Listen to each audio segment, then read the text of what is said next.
Hi friends, இன்றைக்கி நம்ம வீடியோவில் என்ன பார்க்க போகிறோம் அப்படின்னா, சுவையான ரோட்டுக்கடை சால்னா வீட்டிலையே எப்படி வைக்கிறது அப்படின்னு பார்க்க போகிறோம்.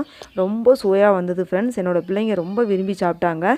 இதை புரோட்டாவுக்கு தான் வச்சு சாப்பிடணும் கிடையாது, நாங்கள் சப்பாத்திக்கு தான் வச்சு சாப்பிட்டோம். அவ்வளோ டேஸ்ட்டாக இருந்தது. ஸோ வாங்க ஃப்ரெண்ட்ஸ், இந்த ரோட்டுக்கடை சால்னா எப்படி வைக்கிறதுன்னு பார்க்கலாம். இந்த வீடியோ ஃபுல்லாக பார்த்துட்டு இதே ஸ்டைலில் நீங்கள் வச்சு சாப்பிட்டு பார்த்துட்டு உங்கள் கமெண்ட்ஸ் சொல்லுங்கள் ஃப்ரெண்ட்ஸ். ரோட்டுக்கடை சால்னா செய்கிறதுக்கு தேவையான பொருட்கள் என்னென்னு பார்த்துருவோம்.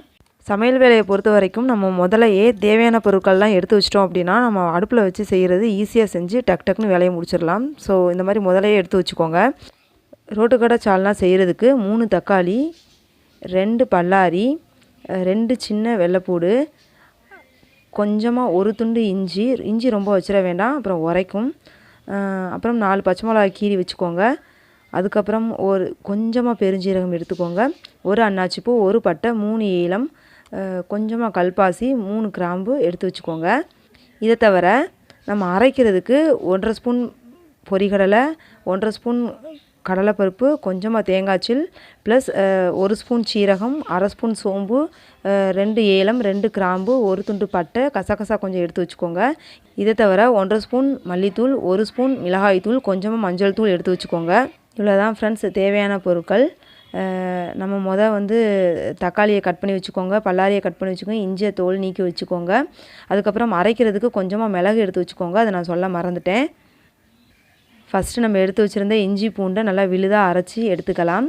இஞ்சி பூண்டை அரைச்சி எடுத்தாச்சு. இப்போ அடுத்தது கடலைப்பருப்பு, பொரிகடலை, மிளகு, தேங்காய்ச்சில், அதுக்கப்புறமா நம்ம இன்னும் எடுத்து வச்சுருந்தோம் இல்லையா, சீரகம், கொஞ்சமாக பெருஞ்சீரகம், அடுத்தது கிராம்பு, ஏலம், பட்டை, கசகசா, இதையும் சேர்த்து நல்லா விழுதாக அரைச்சி எடுத்துக்கோங்க. இப்போ நல்லா விழுதாக அரைச்சாச்சு. ஸோ இப்போ சால்னாவை ரெடி பண்ணிடலாம் ஃப்ரெண்ட்ஸ். பாத்திரத்தை அடுப்பில் வச்சுக்கோங்க. தேவையான அளவு எண்ணெய் விட்டுக்கோங்க. நான் நல்லெண்ணெய் விட்டேன். ஸோ தேவையான அளவு எண்ணெய் விட்டதுக்கப்புறமா எண்ணெய் நல்லா காஞ்சதும் நம்ம எடுத்து வச்சுருந்தோம் இல்லையா, கல்பாசியை போட்டுக்கோங்க, கிராம்பு போட்டுக்கோங்க, தொடர்ந்தாப்பில் அன்னாச்சிப்பூ, பெருஞ்சீரகம், ஏலம், பட்டை, அடுத்தது எடுத்து வச்சுருந்த பச்சை மிளகாய் எல்லாத்தையுமே போட்டுக்கோங்க. தொடர்ந்தாப்பில் கட் பண்ணி வச்சுருந்த வெங்காயத்தையும் போட்டு வெங்காயம் நல்லா வதங்குற வரைக்கும் வெயிட் பண்ணுங்கள். வெங்காயம் நல்லா வதங்கி கண்ணாடியாக மாறணும். வெங்காயம் நல்லா வதங்கினதுக்கப்புறமா தான் நம்ம தக்காளியை சேர்க்கணும். வெங்காயம் நல்லா வதங்குறதுக்கு முன்னாடி தக்காளியை சேர்த்துடக்கூடாது. ஸோ இது நல்லா வதங்கட்டும். இப்போ வெங்காயம் நல்லா வதங்கிடுச்சு. இந்த பக்குவத்தில் நம்ம தக்காளியை சேர்த்துக்கலாம். தக்காளியும் நல்லா வதங்கணும். இது நல்லா வதங்கினதுக்கப்புறமா தான் இஞ்சி பூண்டு விழுதை சேர்க்கணும். இப்போவே இஞ்சி பூண்டு விழுதை சேர்த்துட்டோம் அப்படின்னா தக்காளி நல்லா வதங்காது. ஸோ நல்லா இது வதங்கட்டும். நல்லா வதங்கிடுச்சு. இந்த பக்குவத்தில் நம்ம இஞ்சி பூண்டு விழுதை சேர்த்துடலாம். இஞ்சி பூண்டு விழுதை சேர்த்ததுக்கப்புறமா நல்லா மிக்ஸ் பண்ணி விட்டுக்கோங்க. ஃபஸ்ட்டே நம்ம இஞ்சி பூண்டு விழுதை சேர்த்துட்டோம் அப்படின்னா அடிப்பிடிக்க ஆரம்பிச்சிடும். ஸோ தக்காளி நல்லா வதங்கினதுக்கப்புறமா இஞ்சி பூண்டு விழுதை சேர்த்து ஹை ஃப்ளேமில் வச்சு நல்லா வதக்கிக்கோங்க. நல்லா வதங்கிடுச்சு இஞ்சி பூண்டு விழுது. ஸோ இந்த பக்குவத்தில் நம்ம ஏற்கனவே எடுத்து வச்சுருந்த அந்த மசாலா பொடிகளை இதில் சேர்த்துக்கலாம். இப்போது இதில் கொஞ்சமாக தண்ணி விட்டு இதை நல்லா மிக்ஸ் பண்ணி விட்டுக்கோங்க. இது நல்லா ஹை ஃப்ளேமில் வச்சுக்கோங்க. இது லேசாக ஒரு கொதி வரட்டும்.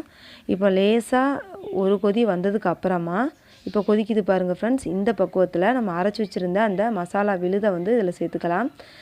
இப்போது இதை நல்லா மிக்ஸ் பண்ணி விட்டுக்கோங்க. தேவையான அளவு தண்ணி விட்டுக்கோங்க.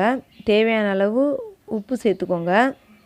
இது நல்லா கொதிக்கணும் ஃப்ரெண்ட்ஸ். கொதித்து மசாலா வாடை போகணும் ஃப்ரெண்ட்ஸ். இப்போ வீடே மணக்குது, நல்லா கொதிக்குது, நல்லா கொதித்து வத்திடுச்சு. ஸோ இந்த பக்குவத்தில் நம்ம மல்லி இலைகளை தூவி இறக்கிடலாம் ஃப்ரெண்ட்ஸ். சுவையான ரோட்டுக்கடை சால்னா மணக்க நொடியில் ரெடி ஃப்ரெண்ட்ஸ். நீங்கள் உங்கள் பிள்ளைங்களுக்கு எப்போவுமே தேங்காய் சட்னி, குருமா இப்படி தான் வச்சு கொடுப்பீங்க சப்பாத்திக்கு. ஸோ இதை வித்தியாசமாக நீங்கள் ட்ரை பண்ணுங்கள். என்னோடய பிள்ளைங்க ரொம்ப விரும்பி சாப்பிட்டாங்க ஃப்ரெண்ட்ஸ், இந்த சப்பாத்தியையும் இந்த சால்னாவையும். ஸோ நீங்கள் இதை பார்த்துட்டு ஸ்கிப் பண்ணிடாதீங்க. இதே ஸ்டைலில் வச்சு கொடுத்து சாப்பிட வைங்க பிள்ளைங்கள. சாப்பிட வச்சுட்டு உங்கள் கமெண்ட்ஸ் எனக்கு சொல்லுங்கள் ஃப்ரெண்ட்ஸ். இந்த வீடியோ பிடிச்சிருந்துச்சுன்னா லைக் பண்ணுங்கள், கமெண்ட் பண்ணுங்கள், ஷேர் பண்ணுங்கள். மறக்காமல் என்னுடைய யெகோவா ஷாலோம் யூடியூப் சேனலை சப்ஸ்கிரைப் பண்ணுங்கள் ஃப்ரெண்ட்ஸ். என்னோடய கோலம் channel Rangoli by Sasikala Francis சேனலை நீங்கள் பார்க்கணுன்னா லிங்க்கை நான் டிஸ்கிரிப்ஷன் பாக்ஸில் கொடுத்துருக்கேன். அதுக்கும் உங்களோட ஆதரவை எனக்கு தாங்க ஃப்ரெண்ட்ஸ். என்னோடய வீடியோவை நீங்கள் கடைசி வரைக்கும் பார்த்ததுக்கு உங்களுக்கு ரொம்ப நன்றி ஃப்ரெண்ட்ஸ். உங்களை நெக்ஸ்ட் வீடியோ பண்ணுறேன். பாய் அண்ட் டேக் கேர் ஃப்ரெண்ட்ஸ்.